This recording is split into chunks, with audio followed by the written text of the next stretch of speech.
know about Strong Songs now that we're on Facebook Live. Check it out.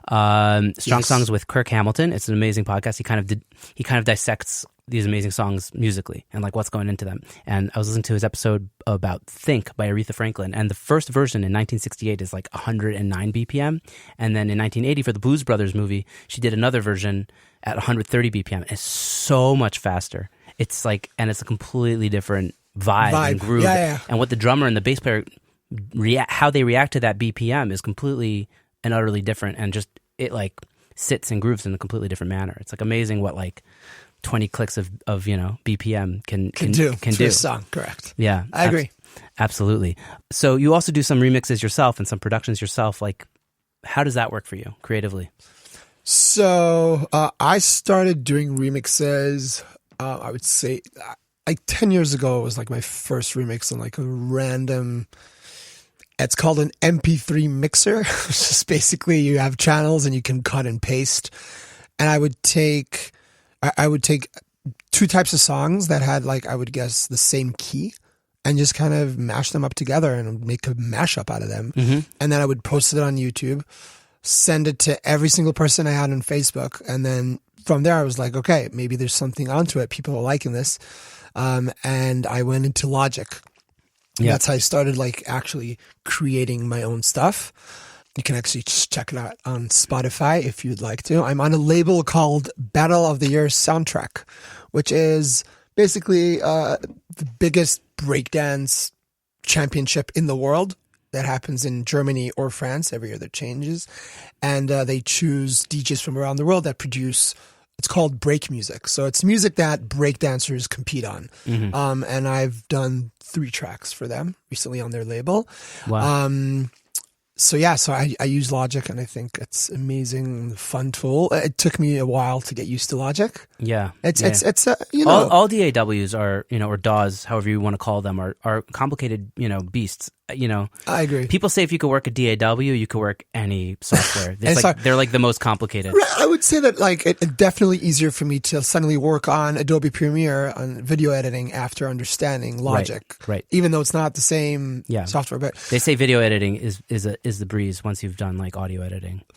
I don't know if that's really true. It depends on like the software that you're using. Adobe could be complicated at times, I would say. Mm-hmm. But I was going to say, I wanted to mention this. Recently, I've moved from Logic to Fruity Loops. Really? Yes, and I just want to kind of bring this out. I think a lot of people get this feel, or there's a rumor that Fruity Loops is like more of a beginner's. Right. And I just want to. They don't have third party. You can't use third party plugins, right? That's like the thing. There's a few things that you can't do that you could do probably with Ableton or Cubase. A lot of DJs have used Fruity Loops and have done amazing music and still work with Fruity Loops. And I just want to say that me and my guy Yoni Weingarten, he's my music producer. He does all my music tracks for all the DJ events that we do and for all my big shows. We use Fruity Loops and we sung that together and we used it for hours. And this guy's like a master. And what I've noticed that like we create such good, I would say that it's not because of me. It's because I bring ideas. He is the actual producer. He's amazing. He's got like the engineering chops. He really does. And I don't see how you would do any better or worse job on a different software. Right. And I want to give you an example. It's like if a professional photographer would take a picture and you'd look at that picture, what would you say? Great photo. Great photo. And what would you say about that photo? Would you say, oh, that guy has a great camera?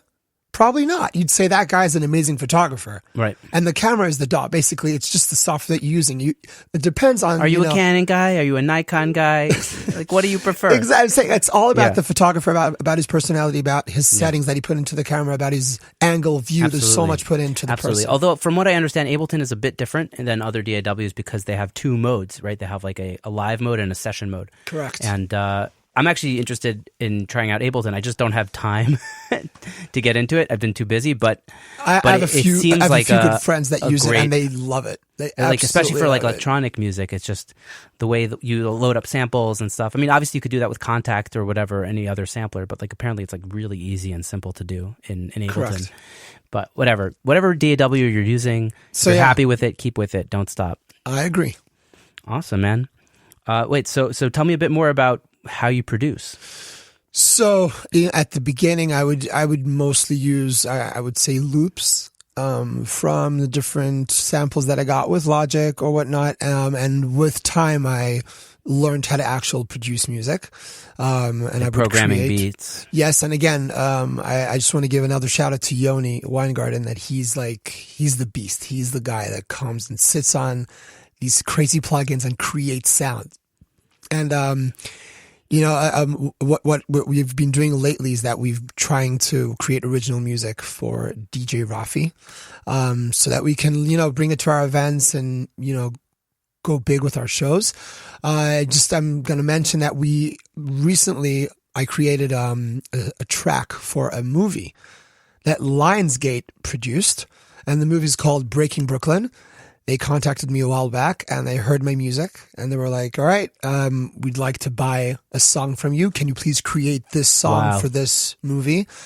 And I was like, okay, I'll just give it a try. And I did, and they bought it, and I got a contract with them. How did that work? The movie was screened. It's on IMDb, Breaking Brooklyn. Check it out. How did that licensing, how did that all work? Well, there was like a 4-page contract that they sent me, and I went to lawyers and they had to sign, and then they paid a deposit. I would say that's how it began. Are you getting royalties, or yes, was it a one-time? 200% royalties, by the way. What? 200%.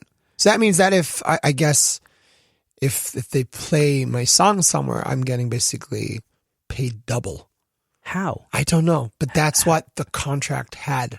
It says on my I'm on BMI, which is it's like for artists. It's a PRO. Correct. So it says BMI, ASCAP, and what's the other big one?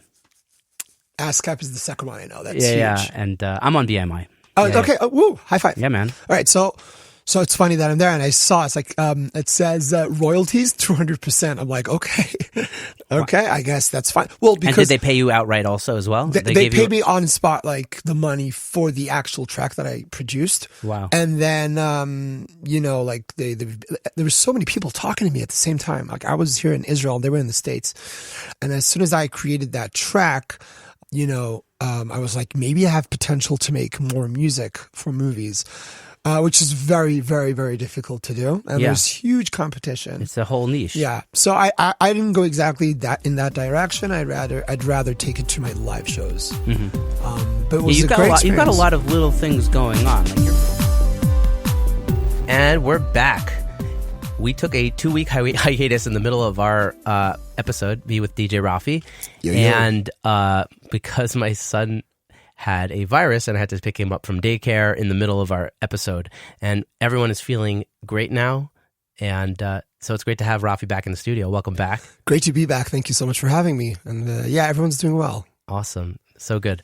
Kind of where I lost my train of thought when I got the phone call from my son's daycare professional was I really wanted to ask you, you started off just DJ Raphi, right? Doing DJs, just, DJing events and all kinds of stuff like that.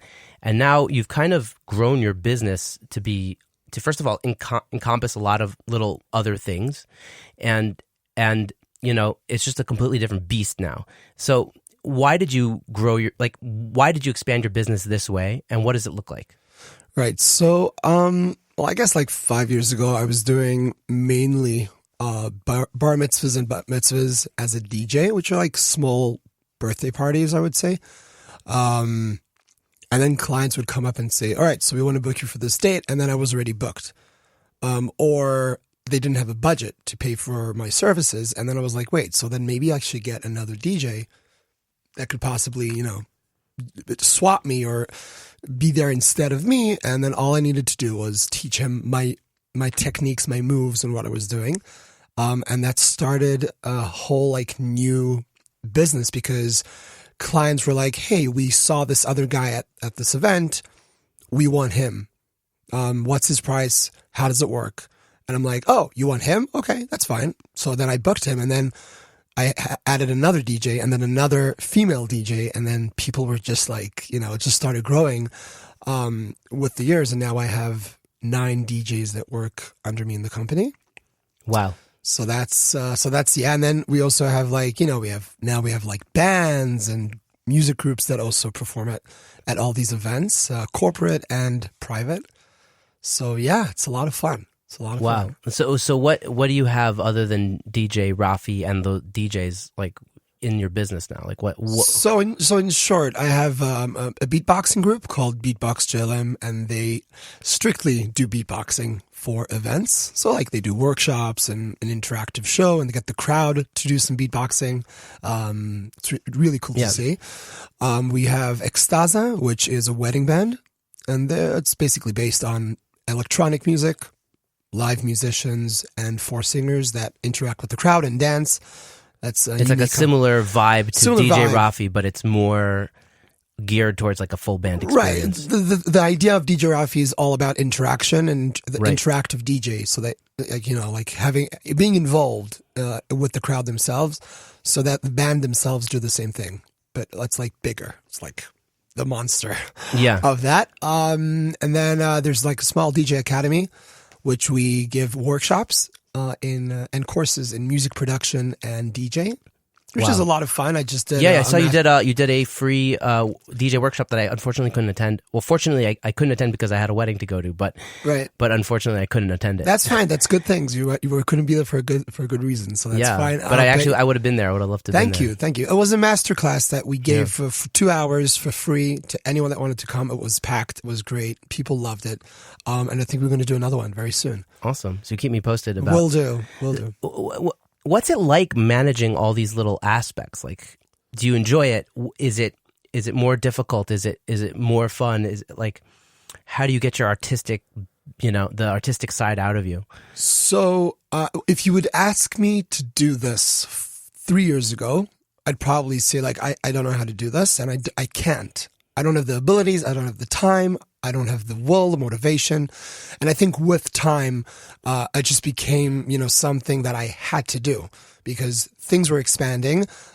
There was clients that were asking for this, and the market spoke to you. Correct. And I had to create that content and that service for people. So it was kind of a necessity. It just kind of happened.